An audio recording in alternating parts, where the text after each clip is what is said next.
All right, the last part of the chapter that was left, that was about factors which provide job satisfaction. और मैंने आपको बताया था कि job satisfaction is something which comes out directly by doing a job. That is what we call job satisfaction. अब उसमें there are 3 ways in which job satisfaction can be provided to employees कि काम से ही वो happy हो जाए. That is what we call job satisfaction. It's not about salary. यानी कि आप इसको ये कह लो कि job satisfaction is similar to motivators which we studied in Herzberg theory. वो जो 2-factor theory पेश की थी, present की थी Herzberg ने, जिसमें motivators और hygiene factors आते हैं. तो मैंने आपको बताया था कि hygiene factors are called extrinsic factors और extrinsic factors क्या होते हैं? That surround the job, that are not the direct outcome of the job. उसमें वो administration and working environment, workplace, salary वगैरह वगैरह आ जाता था. और motivators हमने पढ़ा था कि इनको बोलते हैं intrinsic factors. और वो कौन से होते हैं? That come out directly from doing a job. That is the direct outcome of the job. और उसमें से एक जो outcome है वो, और उसी को बोलते हैं job satisfaction. तो job satisfaction 3 तरीकों से गेन की जा सकती है. तो इसका मतलब हमने हर्ट्जबर्ग से भी कुछ फैक्टर्स लिए हैं जिसमें ये जॉब सेटिस्फेक्शन आ रही है, मोटिवेटर्स जिसको बोलते हैं.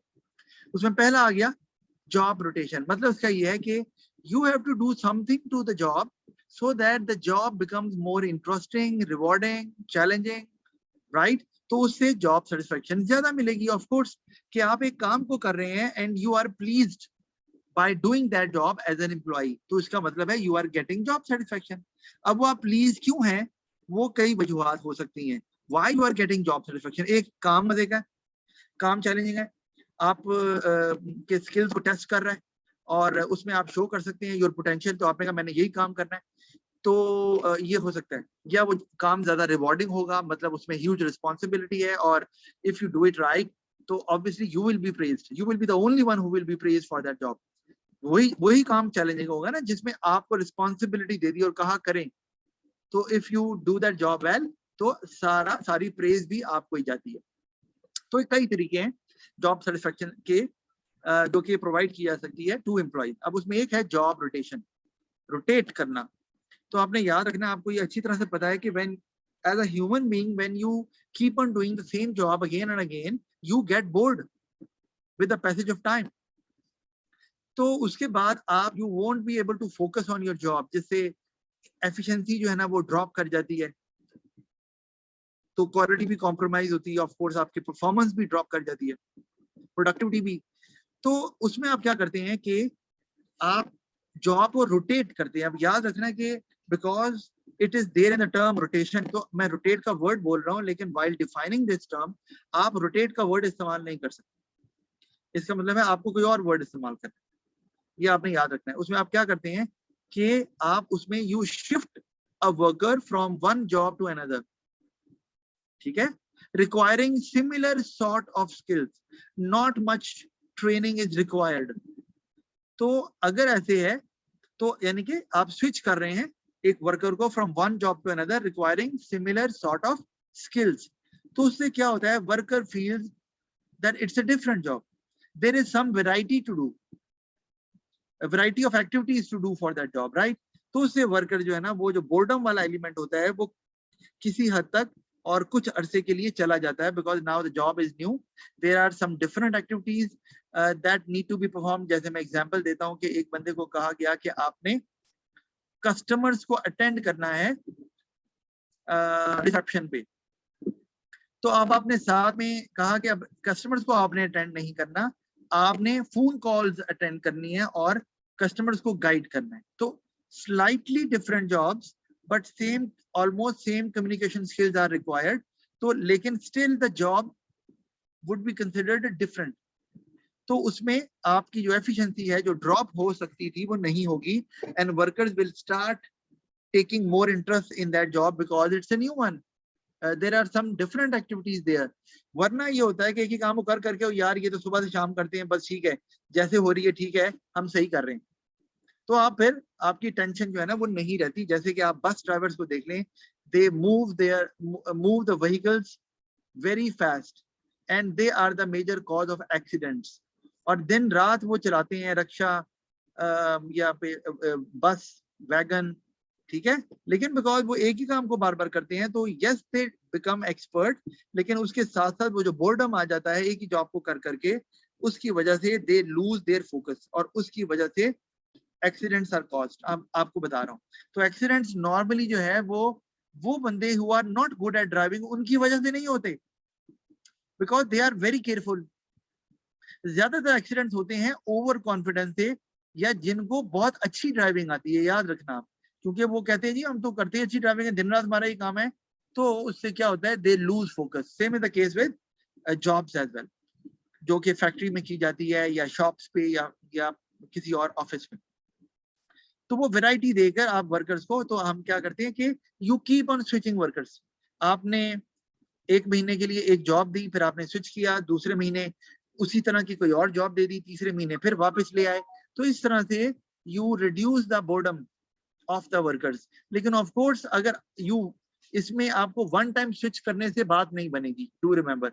ऑफ कोर्स आपको क्या करना पड़ेगा, आपको बार बार स्विच करना पड़ेगा, क्योंकि जॉब रोटेशन में बिकॉज आपको बताया कि almost similar sort of skill is required, तो जल्दी ही वर्कर उससे भी बोर हो जाएगा और उसको भी लगेगा ये काम भी मुझे आसान ही है, कोई मुश्किल नहीं है, क्योंकि उसमें कोई चैलेंज नहीं है, वो कोई ऐसा काम नहीं है जिसमें best of the abilities of the workers required हो।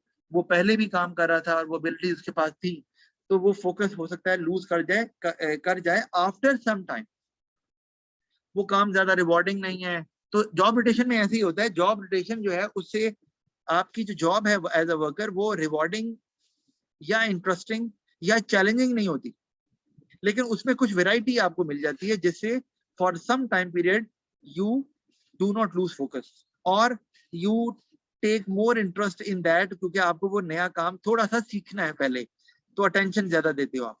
ये है जॉब रोटेशन। फिर जॉब एनलार्जमेंट, और एनलार्ज आपको नजर आ रहा है कि इसमें आप नंबर ऑफ टास्क को बढ़ा देते हैं। अब आप कहें सर इससे तो बर्डन बढ़ नहीं जाएगा, तो मैं ये कहूंगा कि बेटा ऐसे होता है कि for example if a worker does one particular job the whole day 10 times a day, तो आप क्या करते हैं, आप you give workers 10 different task to do one time a day. तो बात वही हो गई कि एक काम को 10 दफा करें या 10 कामों को एक दफा करें, तो उसकी एफर्ट, उस पर एक्स्ट्रा बर्डन नहीं आ रहा, लेकिन नाउ अगेन पर्पस क्या है, to give variety to workers. तो उससे वर्कर्स को जो है वो किसी हद तक अगेन बोर्डम वाला एलिमेंट जो है वो चला जाता है, क्योंकि आपने नंबर ऑफ टास्क बढ़ा दिए हैं, लेकिन एक्स्ट्रा वर्क या रिस्पॉन्सिबिलिटी नहीं होती आपको, जैसे मैंने बता दिया। वरना अगर एक वर्कर एक काम करता है और आपने उसको 10 काम और दे दिए हैं, तो उससे बोर्डम तो शायद चला जाए, लेकिन वो वर्कर जो है फटीग्ड हो जाएगा, worker will feel more tired कि इतना काम करना है, अब ज्यादा घंटे भी काम करना पड़ेगा ऑफ कोर्स काम पूरा कंप्लीट करने के लिए। तो वो जॉब एनलार्जमेंट नहीं है, टाइम उतना ही, एफर्ट भी उतनी, but it will give more variety to workers. Sakina got it ना? Yes sir. ऑलराइट। और उसके बाद फाइनली हमारे पास आ जाती है जॉब एनरिचमेंट, जो आपने याद रखनी है। और जॉब एनरिचमेंट आपने याद रखना है कि इसमें एक चीज डिफरेंट है जॉब एनलार्जमेंट और रोटेशन से, as far as O levels is concern, और वो है इट गिव्स, ये वही वाली बात जो मैंने आपको बताई है, it gives that job becomes more rewarding, challenging and interesting. ये तीन चीजें याद रख लें। क्या? Job enrichment, whenever it is done, it means you make changes to the job of the worker in such a way that job becomes more rewarding, interesting and challenging. तो इसका मतलब है अब challenging हो गया तो worker has to focus, worker has to perform with the best of the abilities he or she has, वरना वो काम होगा नहीं, काम वो चैलेंजिंग है। फिर वो रिवॉर्डिंग है, इसका मतलब है कि वर्कर डज इट वेल, तो of course worker will be appreciated और will get a word of appreciation और a pat on the shoulder और something in return as a reward, financial non financial जो भी है। तो ये चीज इसको हम बोलते हैं एनरिचमेंट। अच्छा, दूसरी बात, एनरिचमेंट के लिए जरूरी क्या है कि because the job become more challenging, तो more skills will be required. The skill set worker already has might not work here, जो पहले से उसके पास एबिलिटीज हैं, तो वर्कर मे रिक्वायर ट्रेनिंग, और generally worker requires training to do that job. जैसे कि एक एग्जांपल आपको देता हूं कि एक वर्कर काम कर रहा है, now the worker has been promoted to a higher rank of a manager और अ सुपरवाइजर, सुपरवाइजर भी मैनेजर ही होता है, फ्रंट लाइन मैनेजर, तो वो आपने दे दिया है। तो अब मैनेजर रिक्वायर्स डिफरेंट स्किल्स और उसको डिफरेंट जॉब परफॉर्म करनी है, तो वहां पर ट्रेनिंग की भी जरूरत पड़ जाएगी जो एनलार्जमेंट में या रोटेशन में नहीं होती। और उस वजह से जब ट्रेनिंग दे दी है और आप हायर रैंक पे चले गए हैं तो रिवॉर्डिंग भी ज्यादा होगी, because now responsibility is on your shoulders, whatever decision you will take. क्योंकि अब चैलेंजिंग क्यों है? क्योंकि डिसीजन आपने लेने हैं, पहले आप डिसीजन फॉलो कर रहे थे, अब डिसीजन आप ले रहे हैं, तो ऑफ कोर्स उसकी रिस्पॉन्सिबिलिटी भी आप पे आती है, तो रिस्पॉन्सिबिलिटी विल डेफिनेटली इंक्रीज, लेकिन उसके साथ साथ आपको वो रिवॉर्डिंग भी ज्यादा हो जाएगी। Of course you will be appreciated ना, बिकॉज आपने डिसीजन लिया और आपने सब कुछ मैनेज किया सक्सेसफुली। और चैलेंजिंग तो ऑफ कोर्स वो होगी जिसके लिए ट्रेनिंग रिक्वायर होगी और वर्कर्स को उसमें ट्रेनिंग दी जाती है। तो ये तीन है, और जॉब मैनेजमेंट सबसे बेहतर तरीका है जॉब सेटिस्फैक्शन का, because worker stage motivated for a longer time period, क्योंकि उसमें वो जब चैलेंजिंग काम है तो जब तक काम चैलेंजिंग उसे लगेगा तो वो उसको अपनी बेस्ट ऑफ एबिलिटीज से करेगा and won't lose focus at all. तो that will bring more efficiency to the organisation, because worker जो है वो अब बोर्डम का शिकार नहीं। Yes, any question regarding these three factors which provide job satisfaction to employees? No sir. All right, so this is an important one. Paper में सवाल आता है कि आप बताएं, स्पेशली P2 में हम बात करेंगे P2 की, तो हमने 6 this is our 6th chapter, तो अब मैं आपको इस चैप्टर के बाद P2 के क्वेश्चंस के बारे में हम जरूर बात करेंगे और फिर शायद वही आपको होमवर्क में भी दूं। तो सवाल आता है कि आप बताएं कि वर्कर्स को किस तरह मोटिवेट कर सकते हैं। तो ये 3 तरीके हैं, फाइनेंशियल, नॉन फाइनेंशियल और जॉब सेटिस्फैक्शन की। तो आप तीनों को अलग-अलग इस्तेमाल कर सकते हैं, कोई भी बता के। जैसे आपने फाइनेंशियल में वेज का बता दिया, नॉन फाइनेंशियल में आपने एकोमोडेशन का बता दिया या कार की फैसिलिटी के बारे में बता दिया, जॉब सेटिस्फैक्शन में आपने रोटेशन या एनलार्जमेंट के बारे में बता दिया, कोई भी। तो इस तरह से आप 3 फैक्टर्स पिक कर सकते हैं। This is a better way. अगर आपने 3 फैक्टर बताने हैं तो तीनों में से एक ले लेंगे, ज्यादा बेहतर। अच्छा, अब लास्ट चीज जो रह गई है ऑटोनोमस वर्क ग्रुप्स और टीम वर्किंग। नाम से हमें नजर आ रहा है ऑटोनोमस। ऑटोनोमस का मतलब क्या है आपने याद रखना है। ऑटोनोमस का मतलब है खुदकार, उर्दू में बोलते हैं जो खुद काम करता है। यानी कि ऑटोनोमस वर्क ग्रुप्स का मतलब है कि they are independent bodies, they take their own decisions, right. So they are given a target and objective, ठीक है, and there are group members within that team, और फिर वो डिसीजन खुद ही लेते हैं इंडिपेंडेंटली, तो उसको टीम वर्किंग भी बोल सकते हैं। और फिर with in the team it is decided which worker will be performing which type of task. तो उससे जब आप मिल के काम करते हैं तो आपको एक बहुत अच्छे तरीके से पता है कि एक तो है कि man as a social animal आपको बताया था, और मैस्लो की हायरार्की ऑफ नीड्स में एक आती है सोशल नीड्स। तो उसमें आप एक तो चिट चैट भी आपकी चलती रहती है, इकट्ठे काम कर रहे हैं इंडिपेंडेंटली, फिर आप एक दूसरे को हेल्प आउट भी करते हैं when you are stuck, you are not able to perform your job because of some issue, तो issue can be resolved by your team members as well. दूसरी बात, सबसे इंपॉर्टेंट चीज जो आ जाती है, तीसरी रादर, वो है team spirit. Whenever you work as a team, तो आप ये चाहते हो कि आपकी परफॉर्मेंस से टीम लेट डाउन ना हो जाए।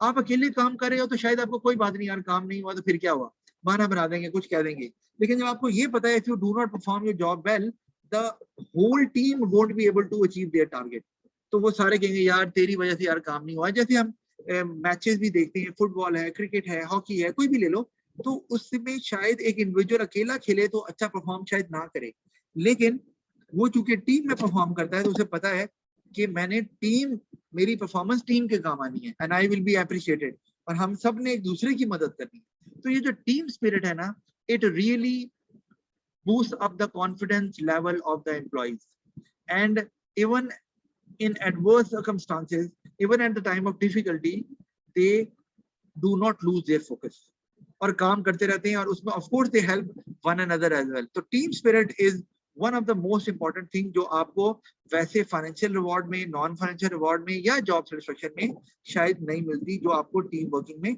मिल जाती है। तो एक बंदा जो अकेले शायद उतना अच्छा काम नहीं कर रहा, when the same worker works in a team, so वो वर्कर बहुत ज्यादा अच्छा परफॉर्म कर पाता है बिकॉज ऑफ दैट।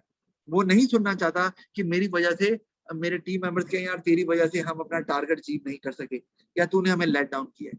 और उसमें क्योंकि उसमें एक सबसे बड़ी चीज है सोशल नीड भी, कि आप चाहते हैं कि you will be praised by your friends, ठीक है, who are in your social circle, ठीक है, who work with you, your colleagues, आपको उनसे रोज मिलना है ऑन डेली बेसिस। तो आप चाहोगे ना कि वो आपको अप्रिशिएट करें जब मिले, ना कि ये कहें यार जाने दे यार तूने मरवा दिया। ऑफ कोर्स, तो ये सोशल नीड भी इसमें कवर हो जाती है। जी, any question Sakina? No, sir. All right, Sakina, I'll stop here. I know that the class was too short today, तो हम ये करेंगे कि हम